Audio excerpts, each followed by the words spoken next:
মানুষের যত ক্ষমতা আছে তার মধ্যে অন্যতম ক্ষমতা হলো সুন্দর করে কথা বলা। মানুষের অসংখ্য ক্ষমতা আছে, কিন্তু কথা বলার ক্ষমতা, এটা এক অসাধারণ উপহার। কথা এমন এক জিনিস যা কারো হৃদয় জয় করতে পারে, আবার সে একই কথা কারো মনও ভেঙে দিতে পারে। তুমি হয়তো শক্তিশালী নও, ধনী নও, কিন্তু তুমি যদি সুন্দর করে কথা বলতে পারো, তাহলে তুমি মানুষের মাঝে সম্মান পাবে।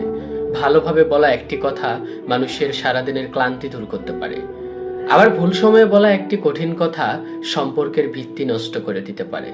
মনে রেখো, কথা হলো এমন এক শক্তি যা দিয়ে অনুপ্রেরণা দেওয়া যায়, পরিবর্তন আনা যায়, ইতিহাস পর্যন্ত তৈরি করা যায়। তাই কথা বলার আগে ভাবো, এই কথাটা কি মানুষের উপকার করবে? এই কথাটা কি ভালোবাসা ছড়াবে নাকি কষ্ট দিবে? সুন্দর করে কথা বলা মানে শুধু মিষ্টি শব্দ ব্যবহার করা নয়, বরং সম্মান দেখানো, ধৈর্য ধরা এবং অন্যকে বুঝতে চেষ্টা করা। আজকের দুনিয়ায় যে সুন্দরভাবে কথা বলতে পারে সেই আসলে নেতৃত্ব দেয়, মানুষকে আপন করে নেয়। তাই আসুন আমরা আমাদের কথাকে অস্ত্র না বানিয়ে আলোকিত করার শক্তি হিসেবে ব্যবহার করি। কারণ মানুষকে পোশাক দিয়ে চেনা যায় না, চেনা যায় তার কথার ভেতর দিয়ে।